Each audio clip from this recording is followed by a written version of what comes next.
Recording in progress.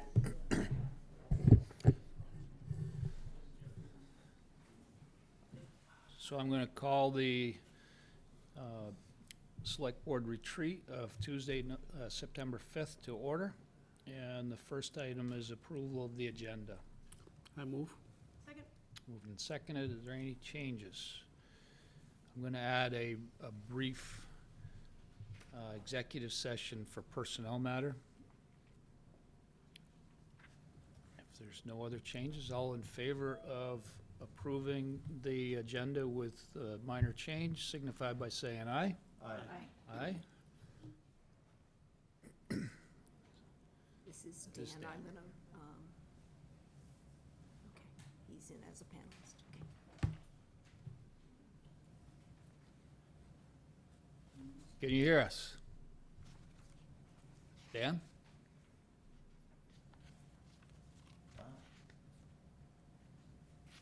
Dan, can you hear us? We got a sound issue. Yeah. Okay. We don't hear him either. Yeah, I can hear you. Can you hear me? Yeah, we Okay, got you. now we got you.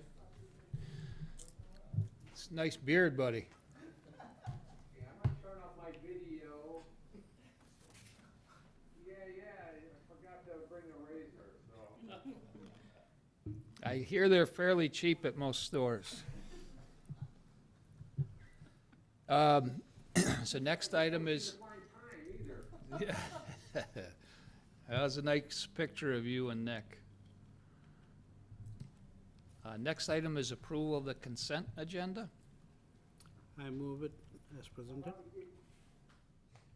Second. Moved and seconded. Note that it's Vibrancy Fund. You have that for our signature tonight, or? Yep. You have it, there it is. Okay.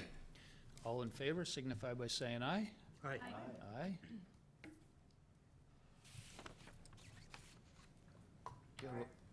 Okay.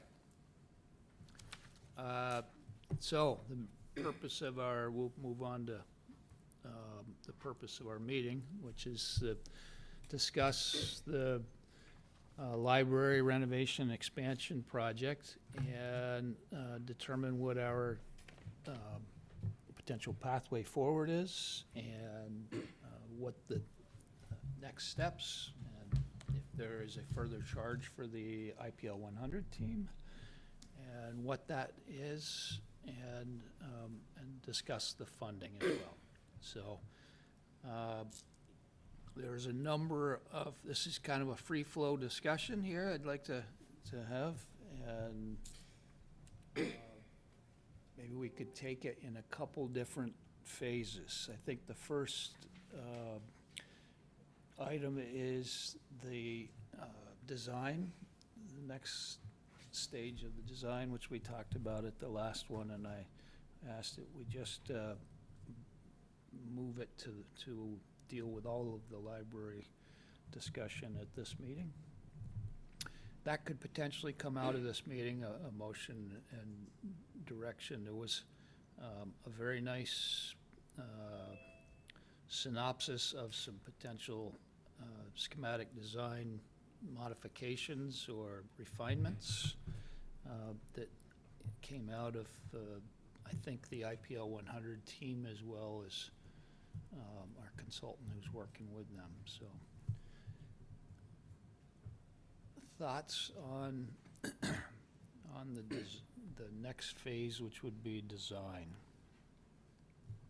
I think it's important that we leave this meeting with a path forward for an RFP for a design in order to keep us on track. And I think if we have the money in the budget, I see no reason why we can't move forward with an RFP tonight. And as far as guidance for the design process, is You're everybody? talking about the schematic design, right? Right.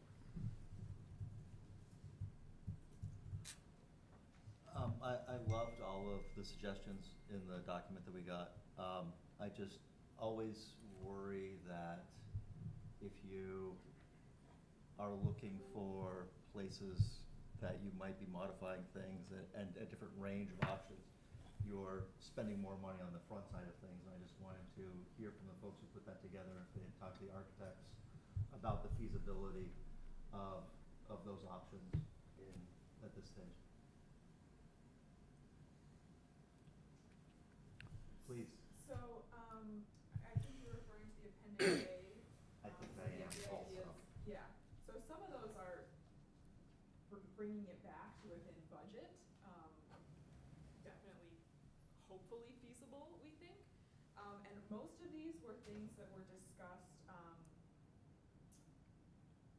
during the design competition, during a meeting between the project team and the, pre-arc and Weeman Lamphere, or other suggestions came from the public, from the design advisory committee. So I think all of these warrant exploration. Whether or not they're feasible, we'll find out through the next steps. Does that answer the question? Yeah. Well, now, I would point out that many of these options are there specifically for the purpose of reducing costs. Yes, Yeah. clearly. Right? So I'm not quite sure of your Well, concern about the upfront. No, but if you are like, let's design this, but let's design it 6 different ways, Yeah. that's probably more expensive than designing it one way. That's fine.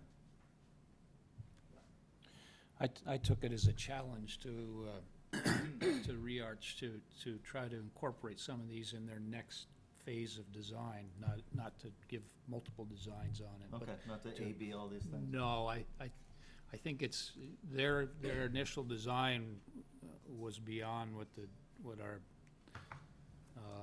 budget that we had kind of gone under assumption that we could build a library for, and they knew that. And so these were some of the things that the team is looking at that they could give up. And again, I haven't spoken to you on this, correct me if I'm wrong, but you're looking at this as, number one, some things that are necessary and some refinements that, as you look at it, like the idea about the entrances going to one entrance.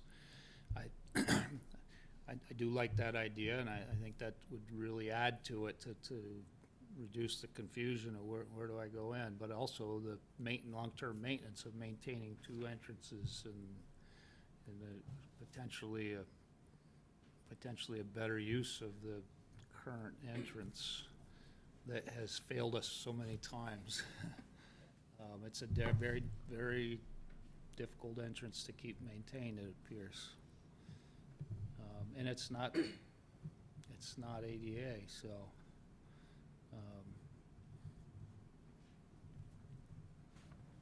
Were there any things that aren't in here that you would want to add to that, or this is pretty comprehensive, or from the library, the IPO 100 team's viewpoint?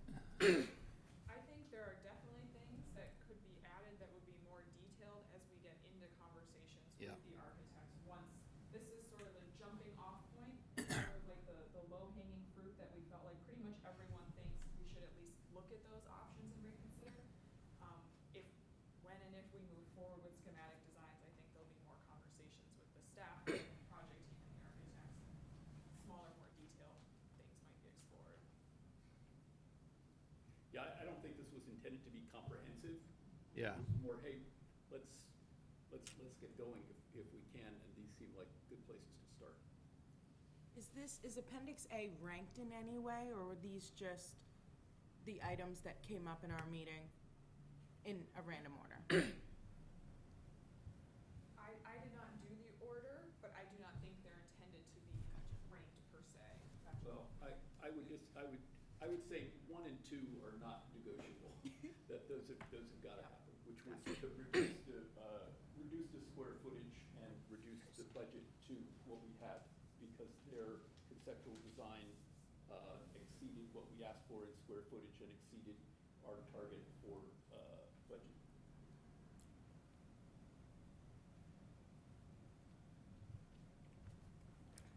And is the space flexible enough in the current design that as they start to rein in the additional space, you'll be able to maybe use multiple space, do multiple programs in a space based upon the hours, or what, how are you looking at shrinking that space? I don't want to dodge the question, but I think that that might be something for the design team to answer. I'm not quite sure Yeah. how I would do it. I don't know the Yeah. answer to that. So you gave the design team a pretty long laundry list of programming to be able to accommodate. I'm just thinking if we're trying to build something for 100 years, the programming is absolutely gonna change. It may change in 20 years.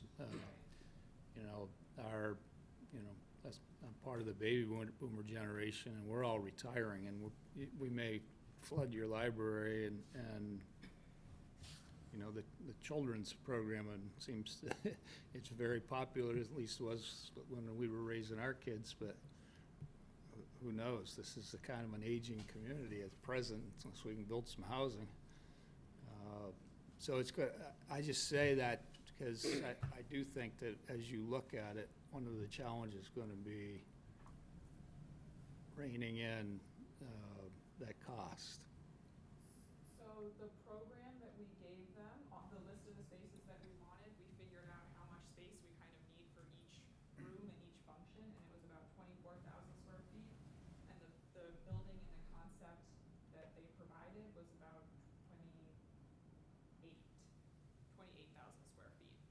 So, again, I don't want to speak out of turn because I don't have a design in mind, but presumably we could cut some square footage and still have most of that program. I know that you need space for things like overhead stairways and elevators, and I don't know how that factors into it, but Yeah. I think we will hopefully be able to bring it back a little bit and to your second point about things changing. I think library services will absolutely change, and that's why it's so important we design it with flexibility in mind, so that these spaces can be repurposed and addressed more easily in the future without having to have a big project like this again. So that's one of the tenets that you've used, okay. That 28,000 includes the outdoor spaces also, right? The roof garden and stuff? I'm not 100% sure. I have to look at the plan. That's not part of that? I'm not sure about that. I'm not sure it does. I'm not sure it does.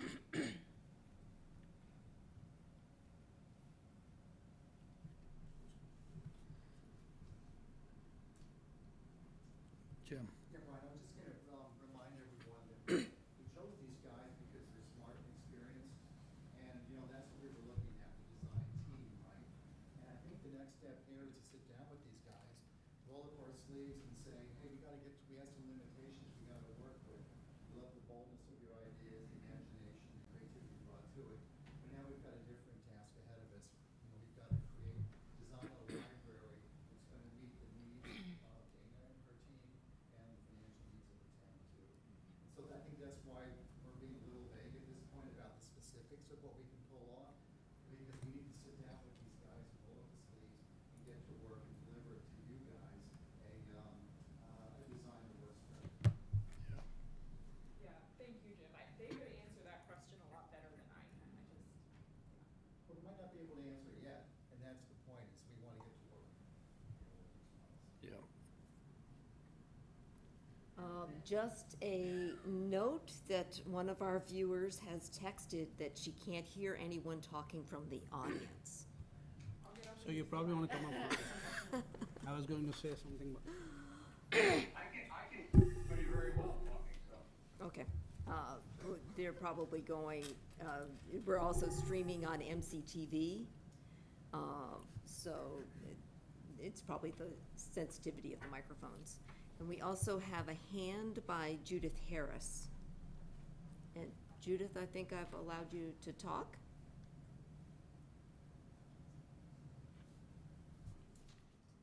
Okay, can you hear me? We Yep. can. I'll keep it brief. I did have a conversation with Chris Tustin this afternoon. A lengthy one. I can speak to the program elements that we put forward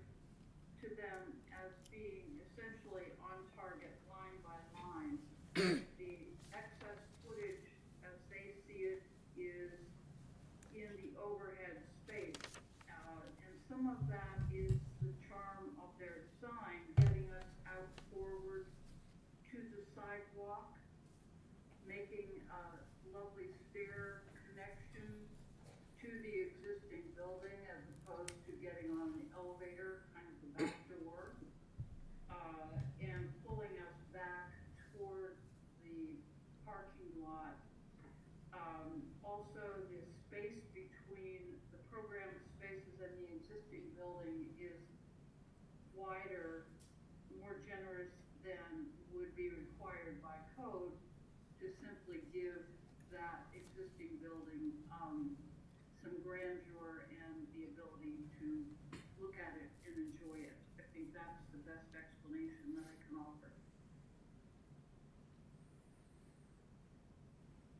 Okay, understood. Well, I guess the question is who is within the IPO 100 do you have a subgroup that will be working with ReArch? I don't know if you need the whole IPO 100. We're kind of waiting to see what you guys decide here tonight to Yeah. move ahead. What would be your proposal? To move ahead. Yeah, which is what we're trying to do. Yeah, so we've all along been looking at this project kind of as a three-legged stool. There's the design part, there's the funding part, there's the community engagement part. Yeah. We don't think necessarily that we need a dozen people sitting around the table, talking about design. So I think we're looking at a subgroup of the Hillsley 100. Though another question that's been raised is it perhaps time to bring in some other people who might have areas of expertise that we don't have, who know more about design than we do, who know more about funding than we do. We're pretty comfortable with this particular project and what's going on, but we're looking at our next meeting, which is on the 14th of September. We'll take that up.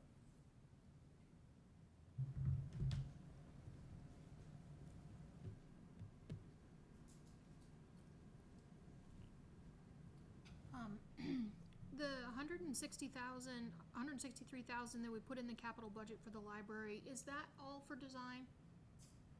About 15,000 is for the feasibility study. Okay. I couldn't remember. Thank you. And we think we can get it designed for, what's that difference? 140-ish? Well, that's what I budgeted last year, working with Judith Harris as a best guess, so I don't know, I can't really speak to that.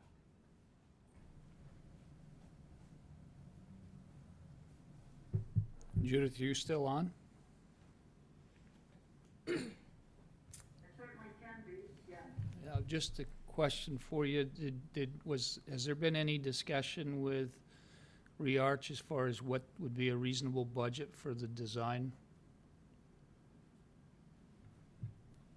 Yes, there has.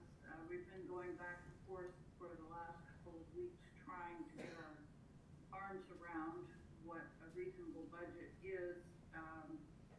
We're closing in on it. We are not there. At the moment, we are underfunded somewhat.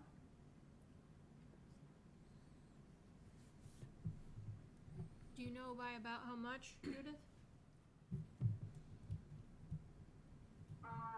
No, I can't say that I do exactly. At this stage, we're, as in any negotiation, trying to talk about what's important to both groups, what we need to get to a bond vote with confidence. There are a number of ways to do that. You can take it through design far enough that you can put forward a number that is super confident, or you can stop short of that and put on a higher contingency. So those are the variables, some of the variables that we have to work with.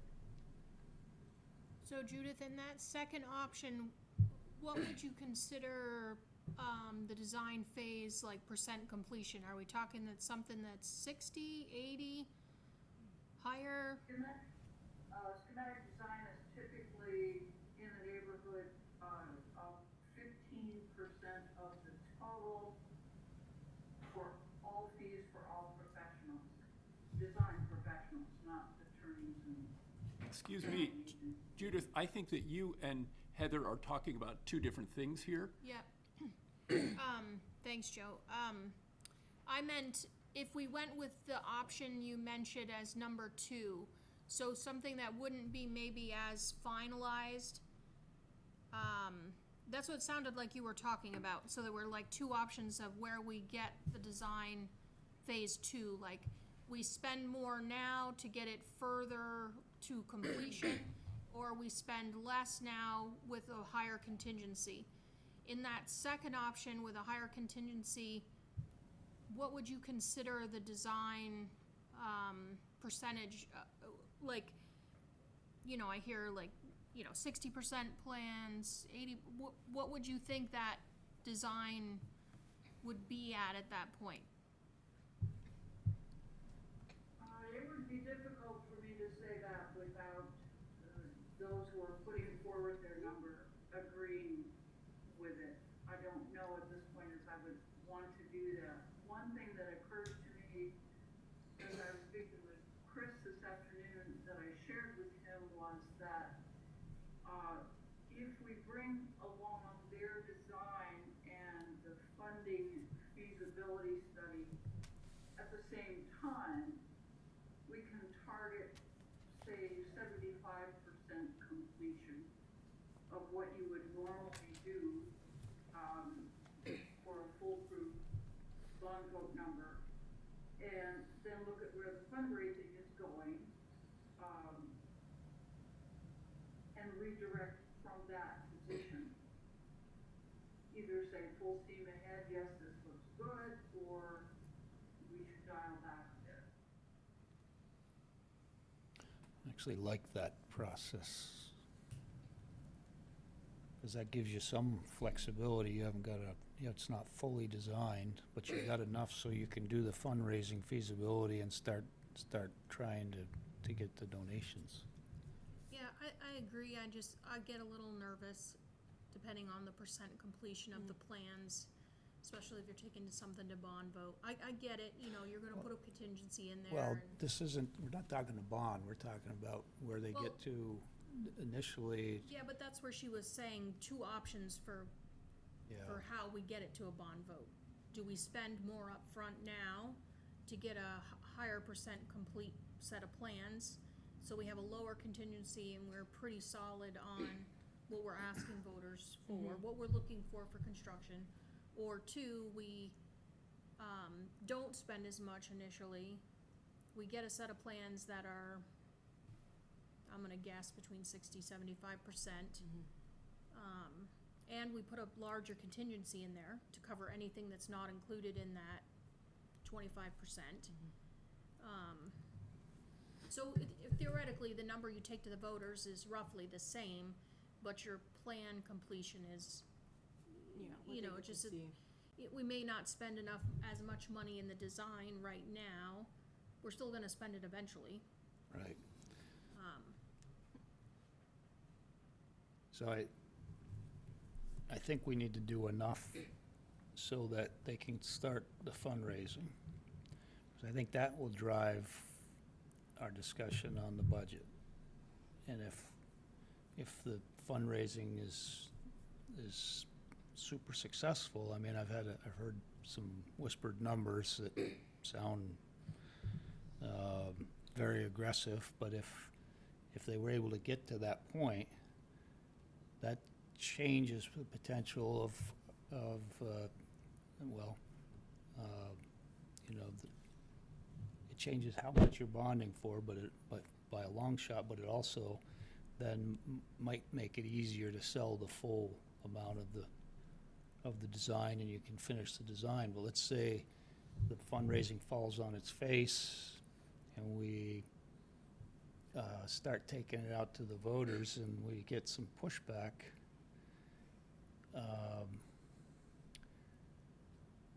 would have be better to have not spent the extra money It would on be the- better not to have, because you still are flexible and you could cut some more space to bring your budget down if you have to.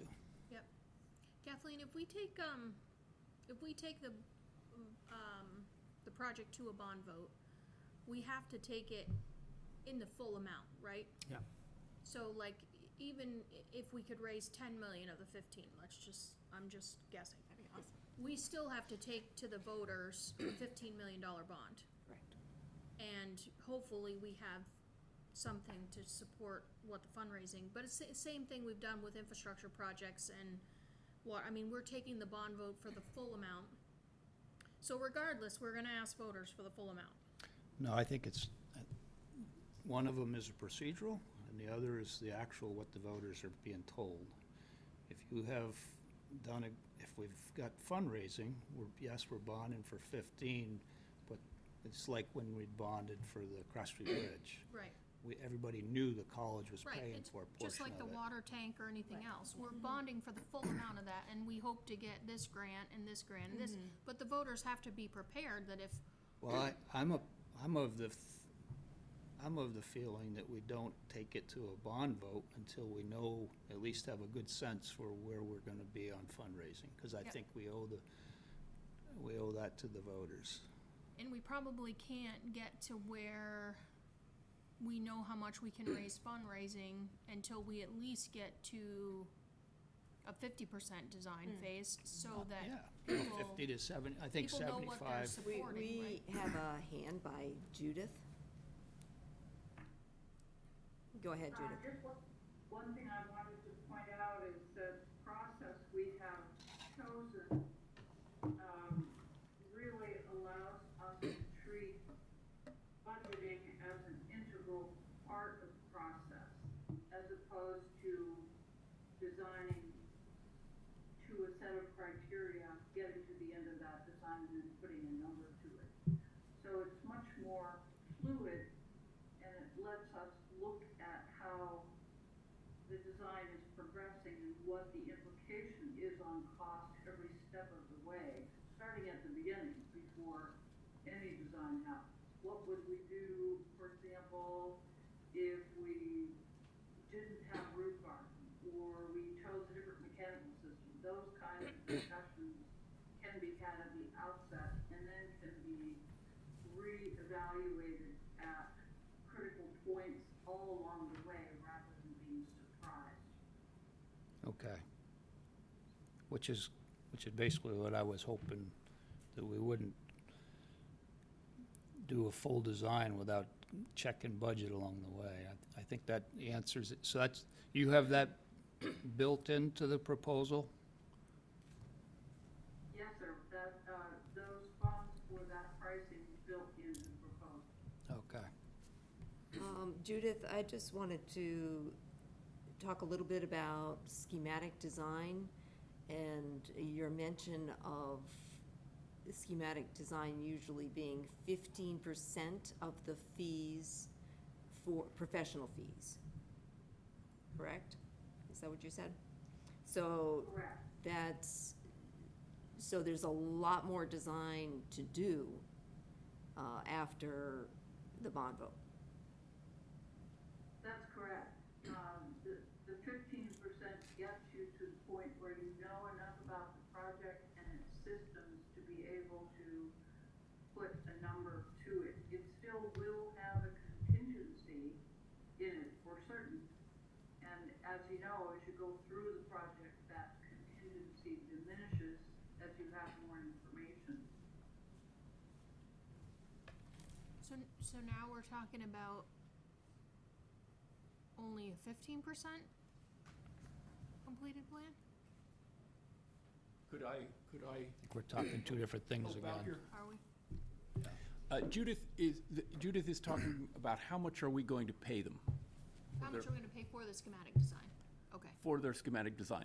So the way that we get that number is that we take the cost of construction, which includes labor, materials, general conditions for the contractor, includes contingency, includes owner's cost. escalation, And that gives us sort of our construction figure, which is $12.4 million.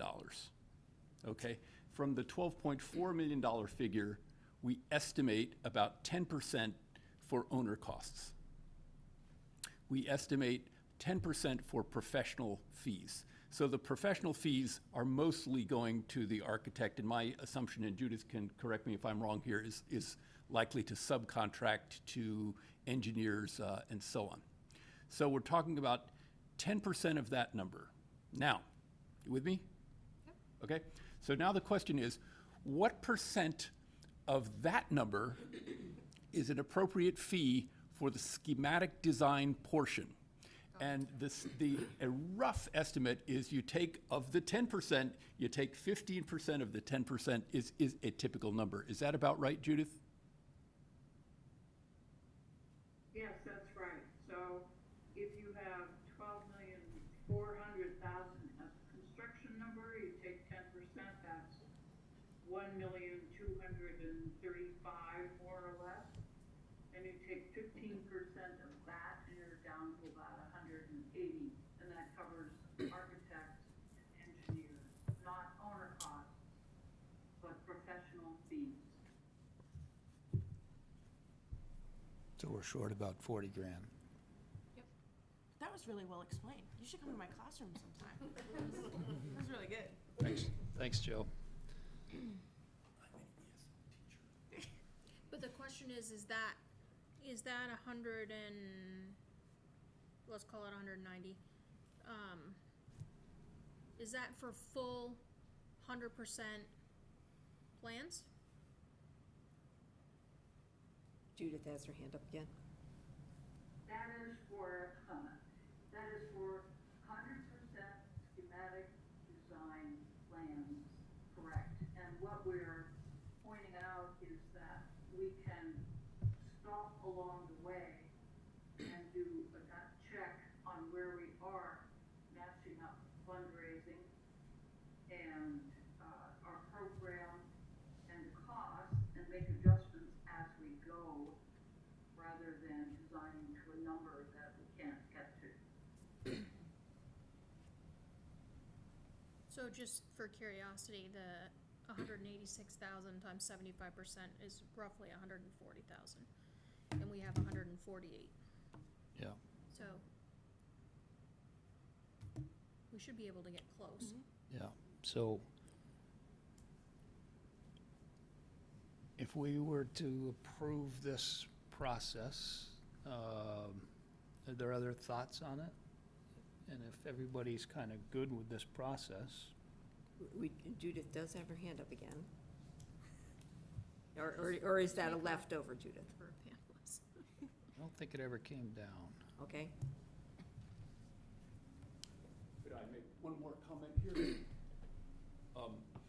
Izzy, you were talking earlier about a RFP, a request for proposals, and I believe that Judith has been in very preliminary discussions with REARC and Weeman Lamphere about a different type of contracting process that would not require a request for proposals, but would simply require a letter of engagement that would say, here's what we'd like to do, and then that would be supplemented by a scope of services. So then the architect would say, here's what we'll do, with this letter of engagement for this amount of money.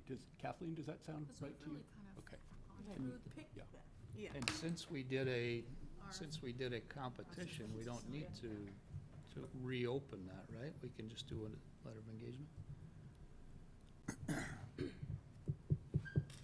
Judith, is your hand still up for discussion, or would you like me to put it down? No, I will put my hand down. So, if everybody's good with that, I guess we should have yes. One more question. Are they starting with the design they presented? Is that where they're starting from? The starting point is the concept as presented. Heather, I sense from your approach using the 75 figure that you were saying that you should be able to do 75% of the schematic plan and deliver something that is 75% of the way there. And I don't know if that is how this architectural process works. Yeah, it probably isn't. Okay. I- I don't I know was that with the just- money, I'm I don't know just- with the money allocated, we I'm can't. just trying to figure out what we have for money and Yes. how far we Okay. think it would get us before we have to put more money that we haven't budgeted in. I'm in my own mind just trying to think about it. Okay. I love just multiplying percentages together, but it doesn't Yeah. always Yeah, yield. yeah. I do, thank you, I do realize, Just for everyone. I'm just trying to get a sense of how far what we have is gonna get us. So let me just go through, Paul, are you good with moving forward on the schematic design? Yes. I know you are. You good? Absolutely. Okay, so, and Dan? Good with moving forward with schematic design? Okay, so I need a motion to, A question. Using this 1.5%, 15%, 10%, 10% of 15%, whatever. We've got a budget shortfall of several tens of thousands of dollars likely well, to, that's through the length of the project. Well, from what I heard from okay, Judith is that, this would be, get us to the point where we had sufficient for a bond vote and for fundraising. okay. And there would still be a lot of work to do following a successful bond vote. Yeah, I'm assuming we could still at some point make a decision, like she presented, the two options. Do we spend more now to get the project schematic designs a little further along? Or do we stop at this point, not spend as much money right now with a larger contingency? You know, when we, Well, and I would foresee us having to make decisions well before that point, because we'll have a sense for budgeting, and, you know, at some point, it would be nice to get a survey, and I don't think we're ready to, I think we have to educate the town, all the taxpayers and voters first, but we don't know where, I mean, we've a long ways to go. yeah, I don't think we can do any of that I though don't think we can until- do any of that, till but we I get don't the- think you know, I think this gets us to the point where it's developed enough that people have, that everybody can be talking to donors and. Yep. And we kinda like what Town Hall Theater's been doing. So you want a motion? I do. I'm not sure what the motion should be, but I'll wing it. Do I we would need to suggest- authorize Kathleen to enter into an agreement with Sorry, I women? didn't hear what you said. To have Kathleen enter into an agreement with Women Lampier for the schematic design. So I just made a motion. the process would be for me to work with, for the town manager to negotiate a contract with, That's what I Riarch, mean, yeah. and Women Lamfair, and bring it back to the board for approval. Yep. There, I think Farhad made the I motion. made the motion. And I seconded it. Moved in section. Questions on the motion? All in favor signify by saying aye. Aye. Aye. Aye. Aye. Aye. He even unmuted himself for that. Yes, I did. All right. Okay, so now, that's the next step. Now, the IPO 100 brought to us the, kind of their last formal charge. And how would, any changes recommended in the IPO 100? I think there was some, Appendix C. Yeah, Appendix C walks us through some thoughts on it. Some new and ongoing action items. And the question is it, do we need to consider any changes in the team? As in bringing on maybe somebody who's got more, So at the last IPL meeting, Jim brought up that we should keep the group together and have some form of subcommittees who can meet on their own, like a building committee and a design committee and stuff, and they'll come back and report to the larger group.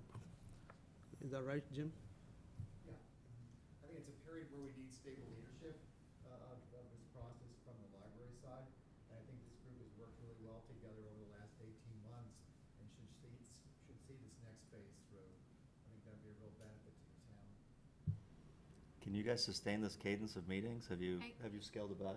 You gotta come up, if you're gonna speak, please come up so the people listening and watching can hear you, please. Sorry, Jim. Joe, are you good to So, keep going, and what would you like to see? one question here is that, as Jim says, it's a good team, we've been working well together, but we're kind of at an inflection point, and the type of work that we're doing is gonna change a little bit.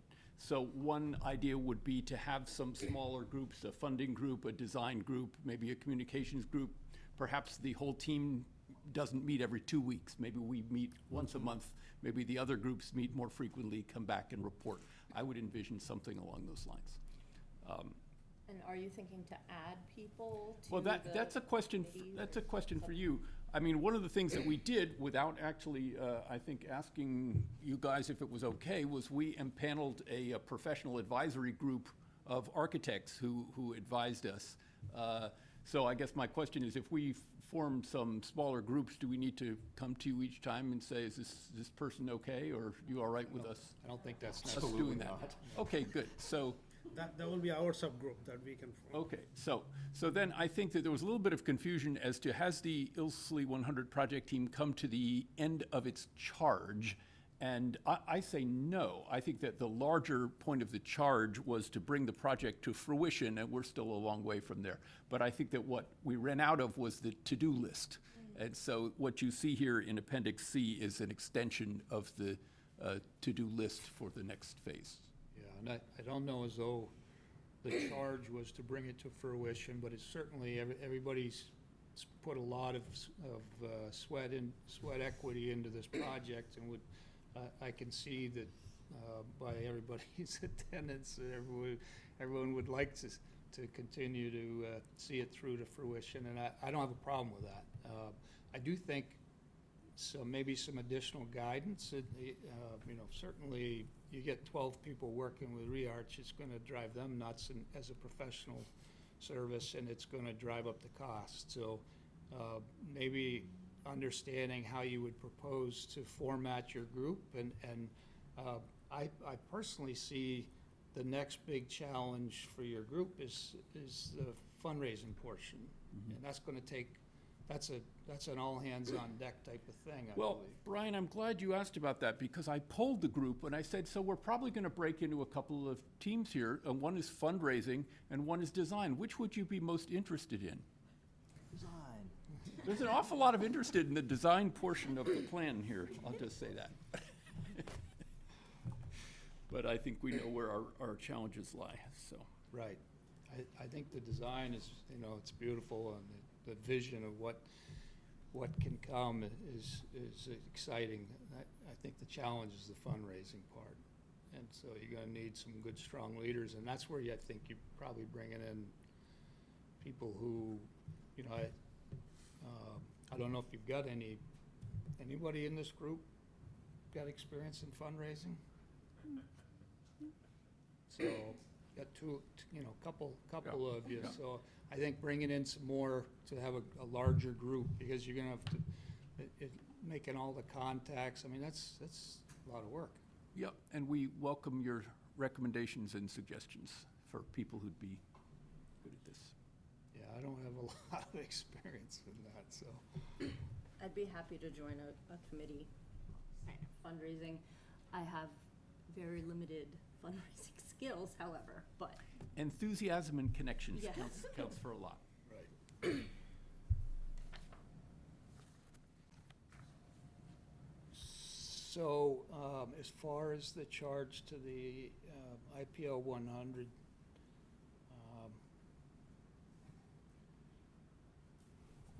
So I think we're proposing this as an addendum to the existing charge.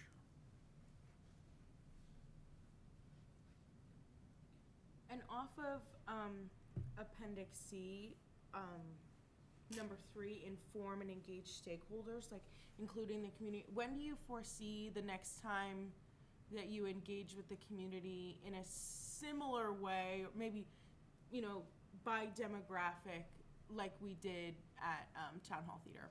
So as Jim suggested, I mean, our initial step is, once we've got a contract here and we can start working together with the design team, is to take some initial steps. We need something, you know, kind of for people to react to, I think. So we'd be waiting to have something that people could look at. I would say probably not before mid-October. I mean, sort of maybe late October or early November. But one of the things that has been suggested is that the process that we went through on the last round, where we were soliciting information from people, was really pretty general. We noted that of the people who did attend the meeting at the Town Hall Theater, there was a lot of white hair there, which is not necessary. I mean, you have an evening meeting, you don't get people with young children coming out, right? So we'd like to have some very focused meetings, you know, with parents with young children, with retirees, with people with disabilities, maybe our homeschooling community, to get some sense from them of what they're looking for in the design. Did you get contact information for all those people that were at the? You know, a few people snuck in the door without doing that. But you got most of them? Because that could be an initial start for fundraising, really. 125 names we got, so, yeah. Out of 225 or whatever. Yeah, so.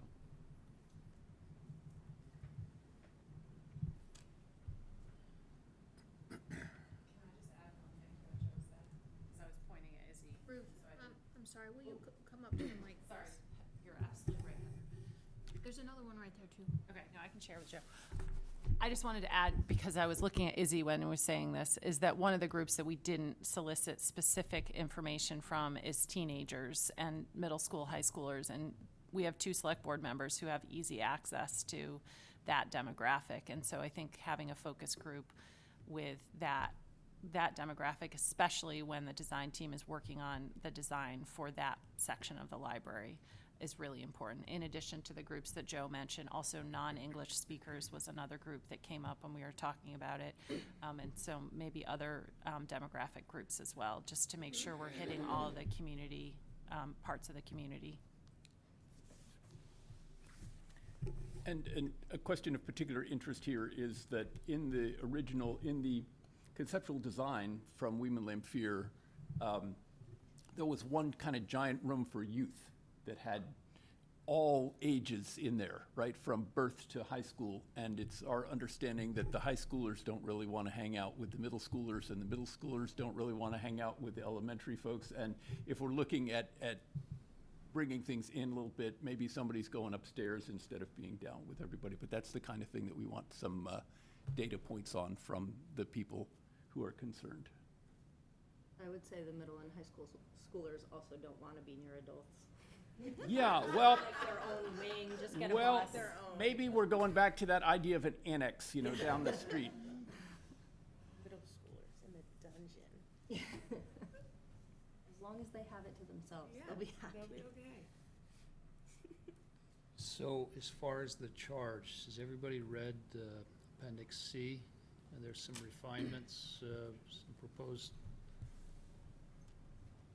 addendums, I guess. The only comment I really had was on 5, seek out and obtain additional sources of funding.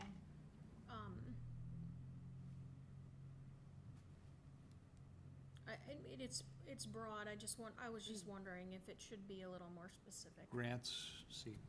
Well, there's nothing really in here specifically that says fundraising. So additional sources of funding can be lots of things, right? It can be grants, it can be fundraising, it can be multiple things. But so I just was thinking in my head, and I don't know, I could be persuaded either way, whether that should be a little more specific or not. Would you have a proposed wording for a little more specific? No,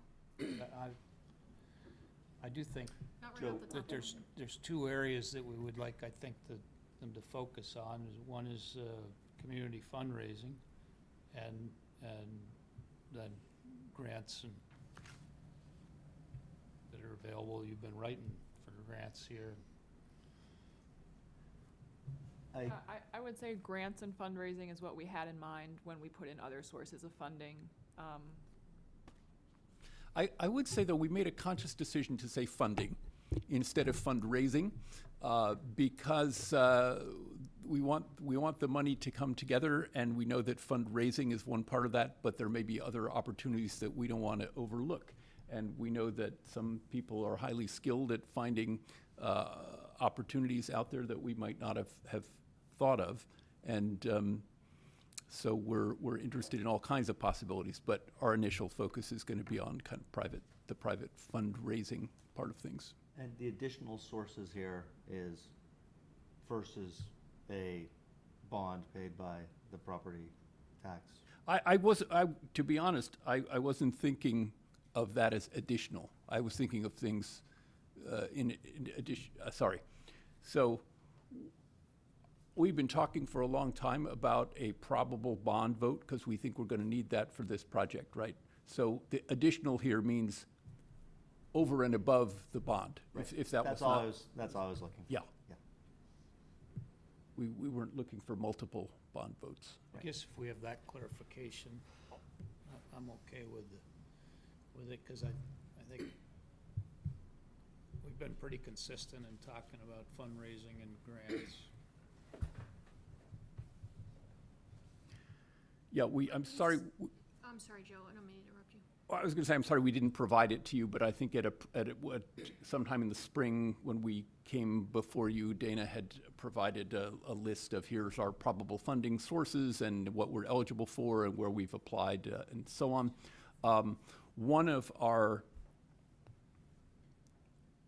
One source in which we have some high hopes is and Dana, help me out here, is the Vermont Department of Libraries, which has a fair amount of funding available, and they keep pushing back the application date for that. We were hoping for March or April, and now it's maybe October, but do you want to talk about that at all? Well, I wish I had more information to share. The Department of Libraries has $26 million in capital grants to give away. It's the most money that department has really ever had. It's a huge deal. $16 million of it is ARPA funding, and $10 million is from a congressionally directed funding request from Senator Leahy before he went out of office. So it's very exciting, but we don't yet know. There's 185 libraries in the state, public libraries, so we don't know yet what will be allowed to apply for, what the largest, what the limit of the grant will be. So I think we're really well positioned to apply for that funding because we now have the conceptual design and we have all this work behind us to show that we're moving forward and we have community support. And we filled out the pre-application, so I'm excited, but we're still waiting. Do you have a sense of how many other libraries within the state are doing something? I know Brandon is. Are there? So I heard from the assistant state librarian recently that every library in Addison County is planning on applying for funds. Oh, wow. However, you have to remember that a lot of the libraries in Addison County are Very small. much smaller, and their big capital improvement project might be $50,000 or something like that. So, Right. you know, I just pulled that number out of the air. It could be more, could be less. But our project, I can't say this with 100% certainty, but I think that we are the largest renovation expansion project being proposed in the state right now for a public library that I'm aware of. Burlington is pursuing a big renovation expansion, but I don't think they're as far along as we are yet.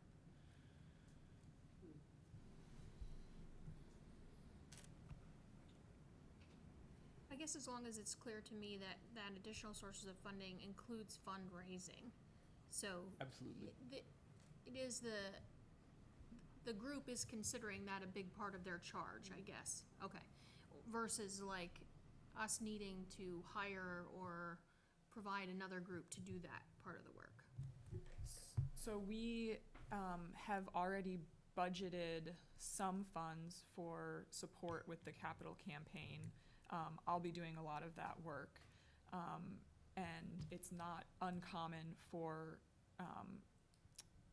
capital campaign expenses to be funded through the fundraising process, if that makes sense, once it gets underway. So we've been planning on that from the beginning.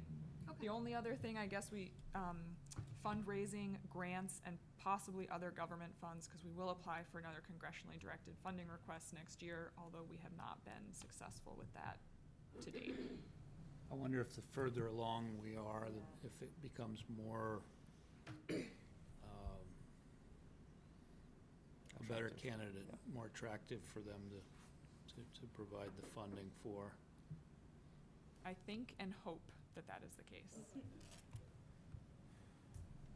But just to give you a sense, Heather, of where we are in this process, when Dana was first hired as the director of the Ilsley Public Library, it was with the expectation that the previous project would be moving ahead. And I think she was told at the time, hey, a big part of your job is going to be going out and raising funds. So she's been champing at the bit. You know, she's just been waiting for this opportunity. So meanwhile, we have been working with a very well-known fundraising consultant for some time now, informally, and now more formally putting together the fundraising feasibility study. And what this involves is trying to identify some people who might be willing to give to the project in a serious way, and also people who might not be. And setting up interviews with those people, the professionals talk to them, ask them a little bit about their familiarity with the project, what they think is interesting, what they think is exciting, what suggestions they have, who else maybe we should go and talk to, and it's not a request for money, but it's like, hey, if you were thinking about maybe giving us some money, give us a sense of how many zeros that would have after it. So that ultimately they'll come back to us. It's a small sample. It's a little research sample. And what they'll do is come back to us with a report with an estimate based on that, their conversations of what we might reasonably expect to raise in private fundraising. What would the timeline be for that study? So the interviews will take place the first 2 weeks of October, and then we would expect to hear from Christine and her colleague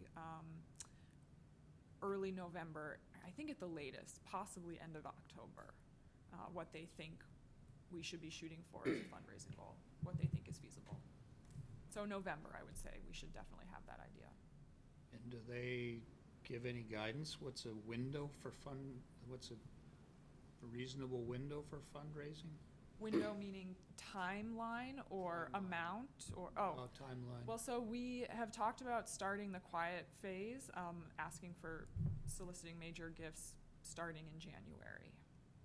I do not know how long that timeline will stretch on, and I think it's difficult for Christine to answer that at this point because the higher the target goal, the longer the campaign is going to be. So that's up in the air.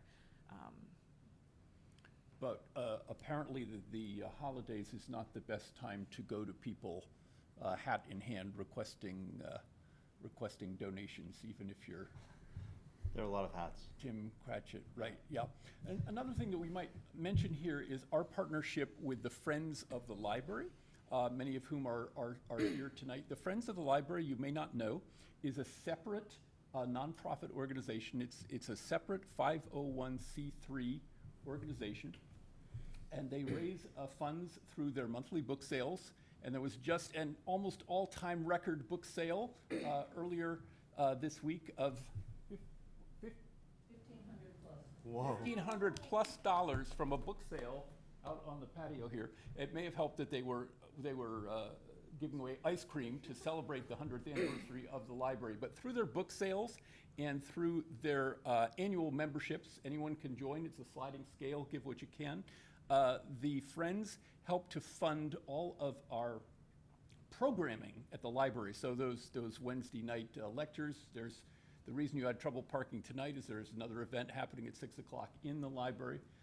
So they fund that for us. Now, as we're thinking about fundraising, this is in fact a municipal library. So many of us who are members of live in the town of Middlebury and own property write checks to the town of Middlebury on a regular basis. Used to be 3 times a year, now I think it's gonna be twice a year, for our property taxes. So we have the sense that although it is legal, maybe not everybody's gonna be really excited about writing a fundraising check to the town of Middlebury. So our thought is that what we're working on right now with the Friends of the Library is a memorandum of understanding whereby they would be our fiscal agents, so that the incoming funds would be funneled through the Friends of the Library to the project. And we're working on ironing out some of those details in terms of the memorandum and in terms of the technology, you know, is it gonna be, people want to give electronically and so on, so.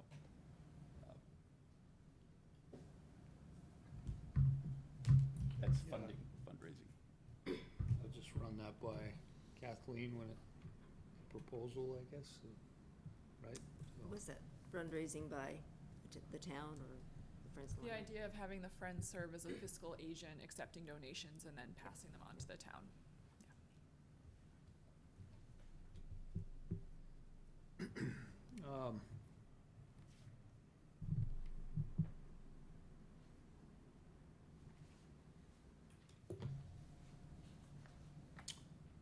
Any other comments from the board on the charge with the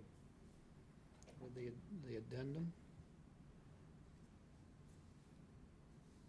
Again, it just asks them to keep us informed.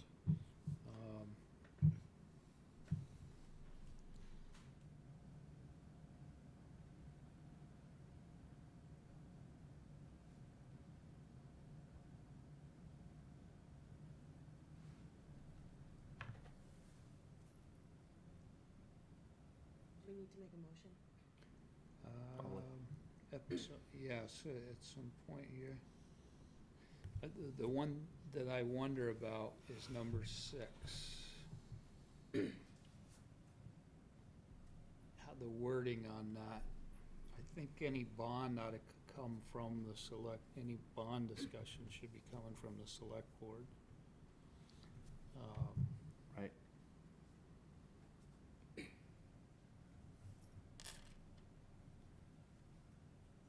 Yeah, but this group is gonna be the closest to the project, so having them work with us on how we do that, I think is, Okay, it's working with us, okay, yeah, I guess I was, it says work with the select board and town yeah, administration. I think I just wanna make sure it's clear that that is the, We will need to. Not to get too far ahead of us. not to get too far ahead of us, yeah, just make sure we're in sync on that, so. Because at some point, we'll need to kind of write an article explaining what we're doing, but I think that's down the road.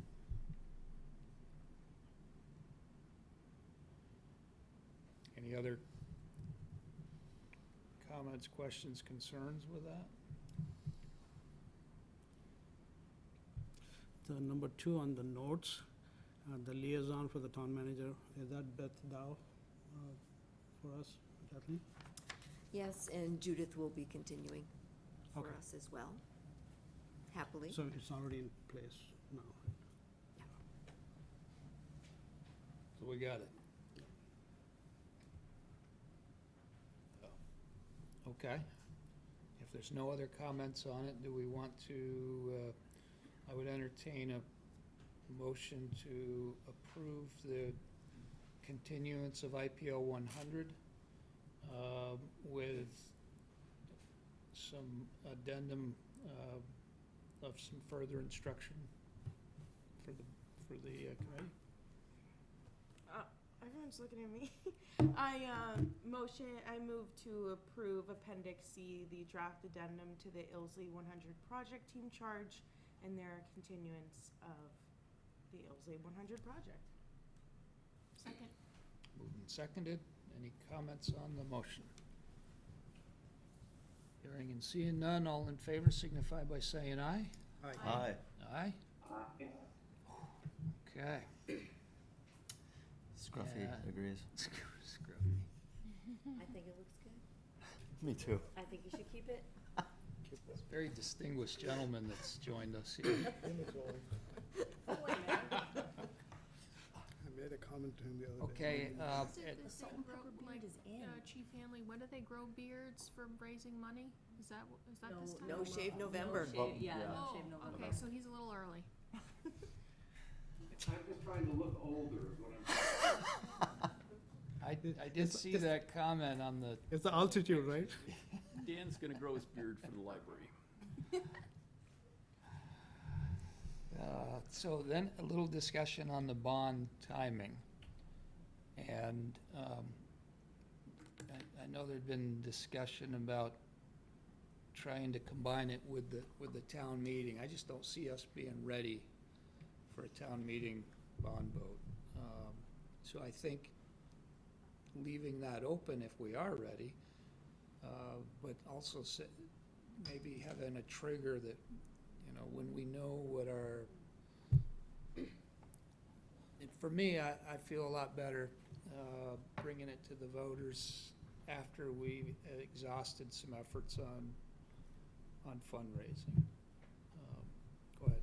I just wanted to, you had asked earlier if I had a sense of the timeline for fundraising. Yes. As I said, I don't have a sense of how long it will go on, but we will not have completed the fundraising, no matter what the goal is, by March, just to. No, understand that. But let's say you've only got $1 million by March, and the goal is $7.5 million. I think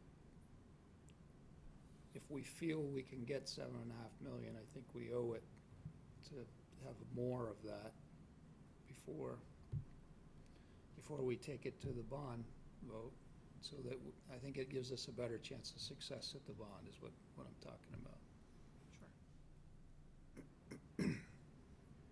So would this be the sort of thing where we call a special vote just for this one item? If we do it after March. Okay, you're not talking wait till the following year, No. unless I- it's a I don't know. disaster. I think that Right. this is something that you can't, it's very difficult to decide tonight. And I think at least understanding that we're not talking about, that we're likely not talking about a March bond vote, that it's probably gonna be, we're just not, we're not that far along in the process, I don't feel. And I think it's an aggressive bond vote, and I really do fear that it would not pass. We also have 2 other elections I expect next year. I don't know if we can tag on, I think it depends upon, well, and the primary. maybe with the primary. I don't think you want to be in the general election. You'd get overwhelmed and there's too much other stuff going on. It's usually pretty negative time. The energy around that's not great. I think that's fair. What would you and the team like to have had accomplished, or what would make you feel successful before going into a bond vote? That's a great question. I think to Brian's point, we would want to talk with Christine and get a sense of what is the timeline and how much would it be reasonable to have raised before we go to a bond vote. We would certainly want to have schematic designs in hand and that accurate figure so that we're really confident in what we're bringing to the public. And I would hope that we are able to keep the energy and enthusiasm going forward, and that we continue to get positive, if there's still positive sentiment in the community, that would make me feel really confident. So, one thing to keep in mind when we talk about like a March bond vote, the warning for town meeting is due the end of January. So that means you have to have everything ready to go the end of January. Like, we have to be confident, I think it's like the first meeting in when's the public hearing? Is the beginning of January usually for the Right. budget? This is why I say My I other. think March is just an unrealistic time. I don't think there's anything wrong with trying to shoot for that, but I just want us to set expectations of, we talk about a March bond vote, but that means all the details have to be figured out by really the beginning of January, which it would be pretty aggressive. So that's 4.5 months. Yep. So I don't think there's anything wrong with trying to shoot for Yep. that. And, but you know, just- and we're not starting from zero here, right? We have a pretty comprehensive conceptual design. We have a experienced team of people. We have good momentum. We have a good design team to work with. So you may well be right that it may be that we can't do that. But I like the idea of let's have March as a date, and then we could have a fallback date. Yeah. Because, you know, as soon as you say, oh, no, let's do it, you know, months later, some of the air goes out of the process. So I just I'm, think I we would should be caution you, though, I don't think it should be talked about, like, in public, that we're doing a March bond vote, because the public is not ready to vote on this yet. well, they may not be, but that has been the date that we've been talking about for a year. It's been in the But newspaper. I've so- always said, I don't think, Yeah, you and I have disagreed on that all along. I've said the bond vote should not be the point that we're talking about. We should be talking about the design, the need for a library, and then we get to the bond vote discussion. And I think that there's triggers, not timelines. And I think it's based upon when we're ready, then we take it to the public for a bond. When you start saying, we're going to do a bond vote in March, and if you're not ready, then, well, whatever happened to that bond vote they promised me in March? So now it's a failure because you've missed a window, but it's based upon when you're ready, not this timeline because there's a town meeting. That's my feelings. And I just sense that it's, sometimes if you try to push too hard, you don't hit all the gates. And a lot of skiers blow out of their course because they're pushing too hard. And if you just ski the course and keep your tips straight, you're gonna be a lot better off. you may well be right, and you've been through this a lot more times than I have. I would just say that perhaps part of the reason for the sense of urgency on our part is the building next door, which is falling down around the ears of our library staff, for whom we're going to have to may well have to commit a fair amount of funds to nurse it through this winter. If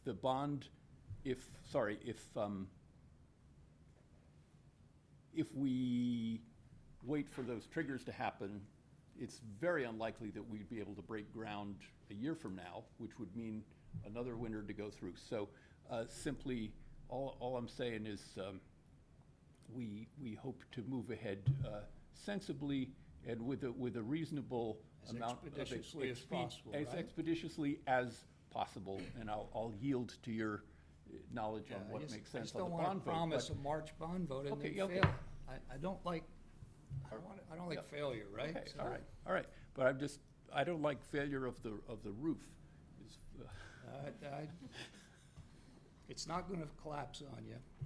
And I get that that's why we're supporting it, because there is a defined need. I mean, we've all been through our tours of the library and we understand it. But, after that article was in the paper, I actually heard from a number of people, and not a one of them was in favor of it.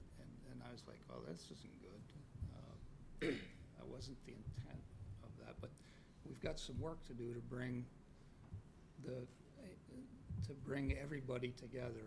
And I think we need to have the design, we need to have some fundraising to show that it's not all coming off from the taxpayer. And then we can go out and say, look, we've really exercised our due diligence. We've been very methodical about it. And this is a tremendous need, and it's a great addition to our downtown. I think we got to make all that argument. That's just, again, my opinion. But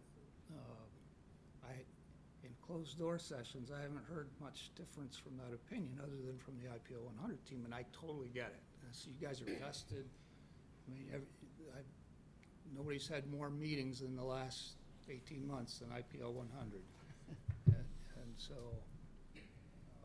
that's all a great thing, and, you know, at some point, if we do it right, you will be celebrating the success of that group. I just want to make sure we do it right. I really feel like there's got to be a process and not a timeline. It's got to be, So we'll yield to the board on that. I was thinking along the lines of what Joe just said, in that, I would love for the triggers to happen so that we could move this as quickly as possible. But in reality, I think we're setting a goal that's pretty high to have everything ready for January. So in about a month, not even, the infrastructure committee is gonna be looking at the capital budget.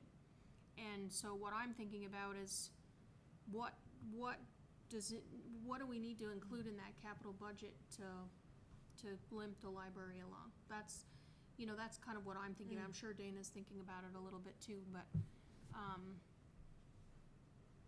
I just want to make sure we're covering ourselves if there's something we need to do this winter to get us through. So, or that's not even this winter. That's Next. Never mind. That's like the next winter. But anyway, you get the idea.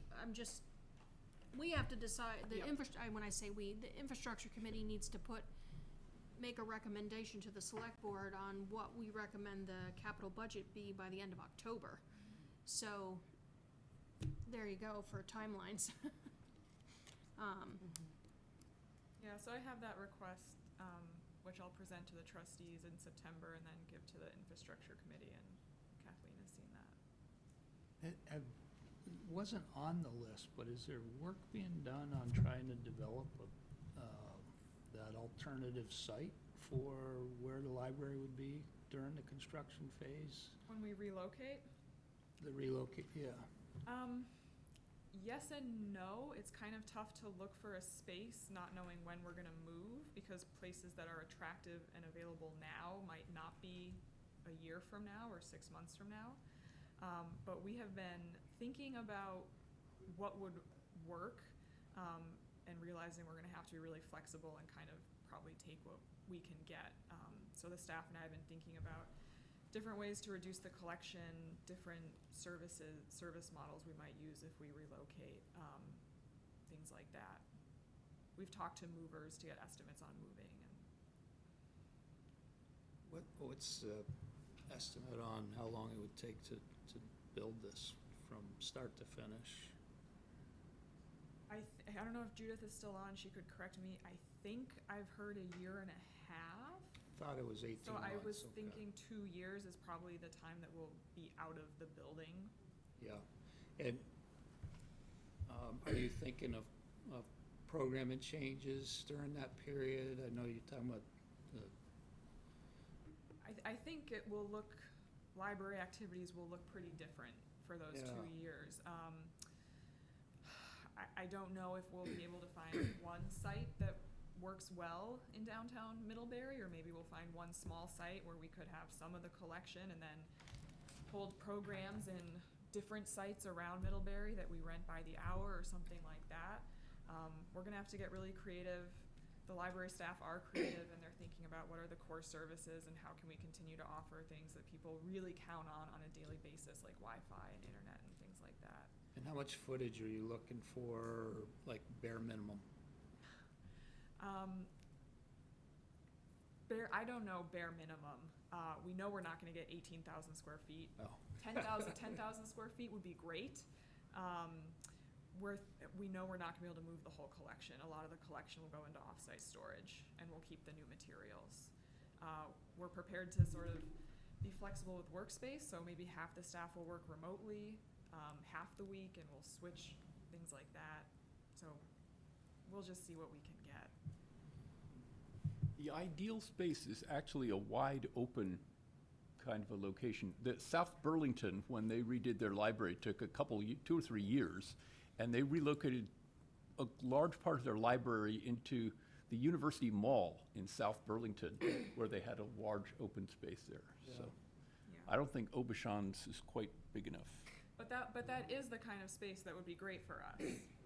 Which one is? How much, Walking distance. yeah, how much space is that? No. No, No, the the old one's old- about the old 7,000 Auchan. square feet. But the sort of big box store or retail store is a really nice space to move into for a public library. Yeah, okay. The old video Have to work. store's been empty for a while, but it's smaller. Yeah.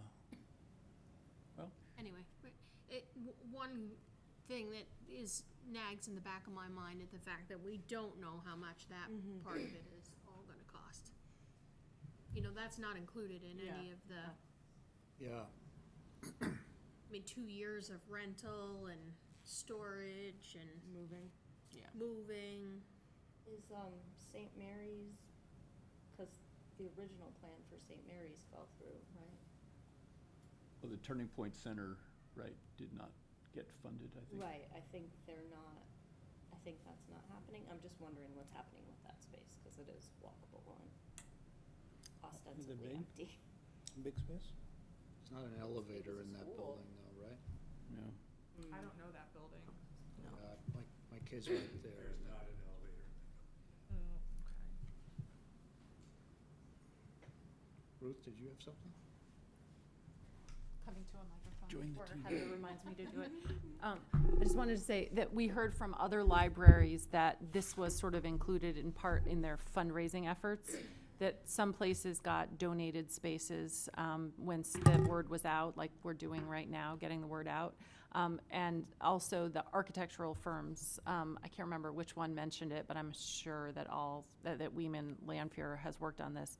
They often help find the space and set up a space as sort of part of their services too, if we wanted them to. So I wouldn't worry too much about it because it is part of the process for this kind of thing. It's not a unique situation. It's definitely a problem we have to solve though, but I think it can be. It's just not included in any of the numbers. It is included in the overall budget that we did, it's not in, I thought it was in the original, okay. And then, That's what makes it. okay, we have numbers on it though, because I've seen them. Yeah, I can send you, I haven't put them out there because like it's not based on an actual rental space, so I'm Oh, not okay, super that's- confident yeah. in them. Right. But I did do some kind of back of the napkin calculations for moving the collection and the furniture and 2 years worth of storage at a couple different price points, so I can share that. Okay, I thought it was, and just a note on the bond vote, one of the things we were thinking in terms of timing that we wanted to avoid was overlapping with a potential bond vote that ACSD might do, which is possible in the next couple of years. So not wanting to have two on the ballot at the same time. So that was another reason why we were like, oh, we need to, I hear you that we might not be done by March, but to not push it off too far because then we'll get into other murky waters that we want to avoid, in addition to the fact that there are lots of things in the building that are a problem. So that was on our mind as well. And the books, do they need to be, like if you just took some books for operational purposes, you're not gonna have room for everything. Do they have to be stored any particular way? Do you have any rare volumes or anything like that you have to have in climate controlled, or can you just box them I and put think them in a climate- dry building? So ideally, we don't have rare materials. We don't have any unique materials at Ilsley. So we don't need like the crazy, super high-tech, fancy storage. But ideally, they would all be in climate-controlled environments. But paper is a really sensitive material. It's super susceptible to any kind of mold or humidity and changes like that.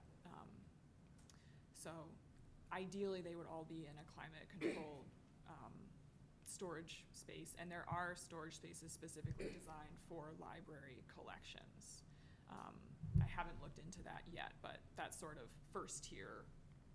Then you can go down to just regular climate controlled, and then you can go Yeah. down to just Okay. the basement somewhere. But we want to avoid that bottom option. I've already had a suggestion of a fairly empty church basement here in town, and it's just the level of moisture in those spaces is not good for books. Yeah, I think you'd wanna at least be in a dry spot Yeah. and maybe have dehumidifiers going or something, so. Yeah, I mean, it's a serious asset. We have about 50,000 materials, and the town's, the taxpayers purchase those, so we want to protect them during the interim.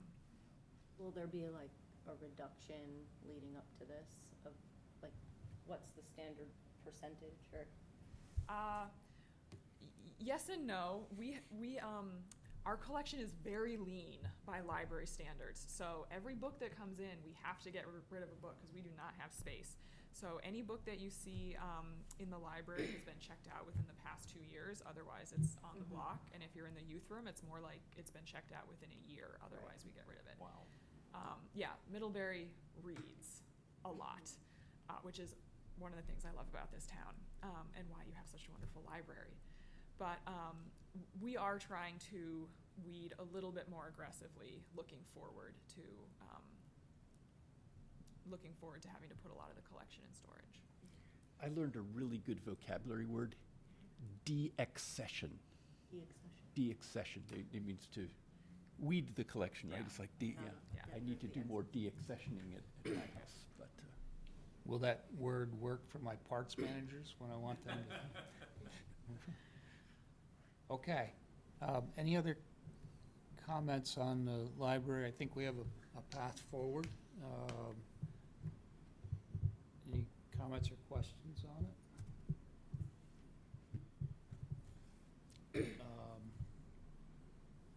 Do you two have any comments or questions? Is it pretty clear where we're headed then? I think so, yeah. Thank you for your support. Okay. Well, And thank you to everyone for Yeah, your we've support got throughout this a whole great process. team and a great community that's very supportive. This is more than we've had at a select board meeting in a long time, but every time we just have to put the library on the agenda and we'll get a good turnout, so. So, Since we went to the Zoom link, the hybrid meeting, it feels pretty lonely in here. So. There's a few hands up, so thank you very much. Keep moving forward. thanks. Okay. Thank you. Who had check warrants? Got 'em. Ready? Ready for them? I move to approve total expenditures in the amount of $433,622.42, consisting of $298,593.82 for accounts payable and $135,028.60 for payroll for the period of August 23rd, 2023 through September 5th, 2023. Second. Oh, you can have it. Give it to Heather. That was a tie if I Like ever a saw lot one. of. Moved and seconded, all in favor, signify by saying aye. Aye. Yeah, they were gonna go. Okay. If you got your, Yeah, let me thing, can see you what we take got us here. into executive session? We need a brief executive session for personnel matter. Okay. I got it. You want me to do it? Yeah, please. In accordance with Vermont's open meeting law requirements, I move that the board find that premature general knowledge of the consideration of personnel matters would clearly place the select board at a substantial disadvantage because the select board risks disclosing its, personnel matters if it discusses the matter in public. Anyway, Sure. close enough. Decision. Yeah, okay, all in favor? Aye. Aye. Oh, I Oh, did, I guess second. I was gonna second it, but then. And you did. No. Yes. Second it. All in favor? Aye. I further move that the board enter into executive session to discuss personnel matters under the provisions of Title I, Section 313A1 of the Vermont statutes. Second. All in favor? Aye. Okay, we're in executive session at 7:29. Yeah.